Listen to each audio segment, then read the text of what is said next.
Farida Parvin, Farhad মজহারের wife যিনি, তাদের একটা দোকান আছে মোহাম্মদপুরে, সেই দোকানে ককটেল বিস্ফোরণ হয়েছে। এনসিপির অফিসের সামনে বারে বারে ককটেল বিস্ফোরণ হচ্ছে। গ্রামীণ ব্যাংকের অফিসের সামনে, হেড অফিসের সামনে ককটেল বিস্ফোরণ হচ্ছে। সারা বাংলাদেশের বিভিন্ন অঞ্চলের গ্রামীণের কার্যালয়, গ্রামীণ ব্যাংকের কার্যালয়ে হামলা হচ্ছে। এগুলো কি? শেখ হাসিনার রায়কে কেন্দ্র করে সারা বাংলাদেশ আসলে ডক্টর ইউনূস, শুধু ডক্টর ইউনূস বললে ভুল হবে, ডক্টর ইউনূস এবং বাংলাদেশের স্বাধীনতা বিরোধী শক্তি আগুন জ্বালিয়ে দিয়েছে। এই আগুনের শেষ কোথায়? যারা আগুন জ্বালালো তারাই এই আগুনে পুড়ে মরবে। আজকে শেখ হাসিনার রায়, কিসের রায়, কার রায়? এই যে বর্তমানে যে সরকারটা, এই সরকারটা কিসের সরকার, কার সরকার? আপনার সরকার, আমার সরকার? এটা কি নির্বাচিত সরকার? একটা সুপ্রিম কোর্টের রেফারেন্স, সেই রেফারেন্সটার সঠিক কিনা বা সেই রেফারেন্সটা ভুয়া কিনা, সে ব্যাপারেও বিলিয়ন ডলারের কোশ্চিন আছে। এই কোশ্চিনকে কেন্দ্র করে আদালতে রিট পিটিশন পর্যন্ত করেছিলেন একজন আইনজীবী।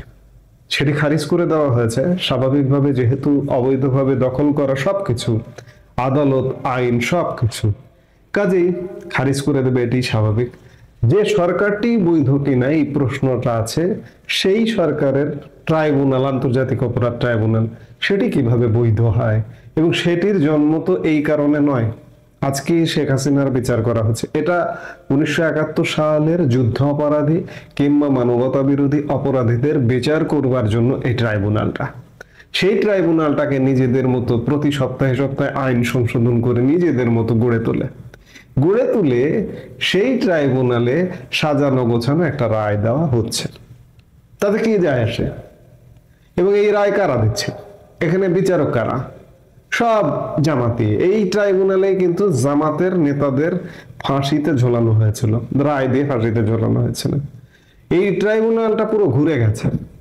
এক সময় ছিল জামাতের বিরুদ্ধে, যুদ্ধাপরাধীদের বিরুদ্ধে বিচারের ট্রাইব্যুনাল, সেই ট্রাইব্যুনালটাকে এখন জামাত দখল করেছে। বিচারকরা জামাতের, প্রসিকিউটররা জামাতের, চিফ প্রসিকিউটর জামাতের।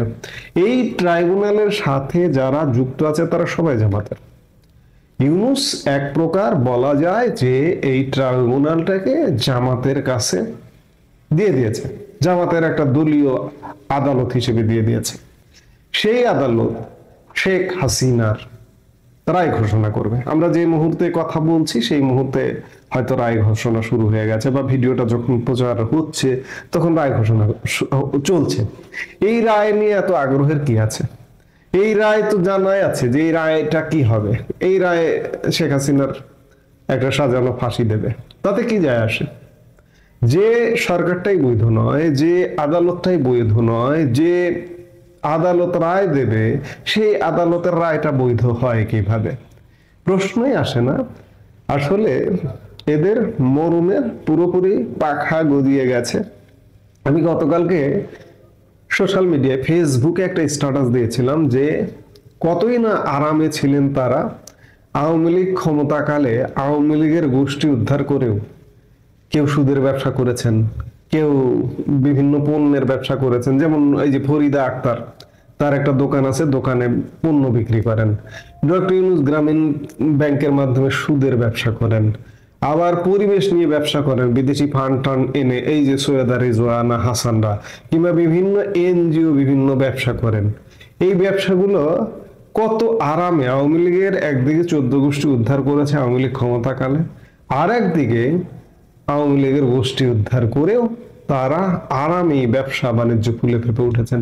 শুধু এদের কথা বললে হবে না, এই যে জামাত শিবির আজকে যে মরণ কামড় দিতে বসেছে স্বাধীনতার পক্ষের মানুষজনকে, মুক্তিযুদ্ধকে, এমনকি মুক্তিযুদ্ধ নেতৃত্ব দেওয়া আওয়ামী লীগকে মরণ কামড় দিতে বসেছে, তারাও কতই না আরামে এই দেশে ব্যবসা বাণিজ্য করে খেয়েছে।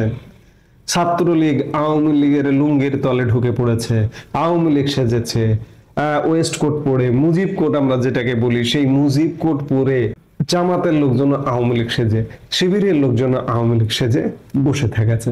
এমনকি সেই সময়ের প্রধানমন্ত্রীর গণভবন থেকে শুরু করে প্রধানমন্ত্রীর কার্যালয় পর্যন্ত সেসব জায়গাতেও এই জামাত শিবির ঢুকে বসেছিল। কতই না আরামে ছিল আসলে। এবং আরামে থেকে এই গোষ্ঠীটি ষড়যন্ত্রের জাহাজে উঠেও আওয়ামী লীগকে ষড়যন্ত্রের মাধ্যমে ফেলে দিয়ে দেশটা দখল করে ফেলেছে এবং দখল করেই আওয়ামী লীগকে জ্বালিয়ে পুড়িয়ে মারার প্রজেক্ট নিয়েছে তারা। যে আগুন জ্বালিয়েছে এই আগুনেই এই ষড়যন্ত্রীগণ পুড়িয়ে না মরা পর্যন্ত এদের রক্ষা নেই। সার্বিক অবস্থা বিচার বিশ্লেষণ করে এটা অন্ততপক্ষে নিশ্চিত, এই যে গত কয়েকদিনের এখানে হামলা ওখানে হামলা, এদের উপরে হামলা শুরু হয়েছে এবং এদের উপরে হামলা আসলে কে করছে, এটাকে আওয়ামী লীগ করছে এটা বলার কোনো কারণ নেই। এই দেশটাকে অস্থির করতে চায় কারা? জঙ্গিরা। অস্থির করে জঙ্গিরা এই মুহূর্তে তো উন্মুক্ত, বাংলাদেশে তো হামলা করছে, তারা ভারতে গিয়ে পর্যন্ত হামলা করছে। দেখুন না কি ঘটে। এই যে এই মুহূর্তে শেখ হাসিনার রায়কে নিয়ে তারা উল্লাস করবে, সেই মুহূর্তেই ভারত না জঙ্গিদের সাহায্য করে ছেড়ে দেয় বাংলাদেশের। কারণ ভারতে ওই যে জঙ্গি হামলা, দিল্লি যে লালকেল্লা জঙ্গি হামলা, সেই হামলায় বাংলাদেশি যোগ অত্যন্ত জোরালো ভাবে পেয়েছে। ভারতীয় গণমাধ্যমে এটা ব্যাপকভাবে আলাপ আলোচনা ইতিমধ্যে হওয়া শুরু হয়েছে, হচ্ছে। জাস্ট ভারত অফিসিয়ালি প্রকাশ করা বাকি, বা ভারতীয় গোয়েন্দা সংস্থার রিপোর্টটা ভারত সরকারের হাতে দেওয়াটা বাকি। এই উল্লাসটা হয়তো উল্লাস হবে না, উল্লাসের আগেই ঘটনা ঘটে যাবে, উল্লাস করতে করতে ফুটিয়ে দেবে। কাজেই যে আগুনটা বাংলাদেশে জ্বালিয়ে দেওয়া হলো, সেই আগুনে এরা পুড়ে ছারখার হয়ে যাবে। কারণ প্রতিহিংসার রাজনীতি এরা শুরু করেছে।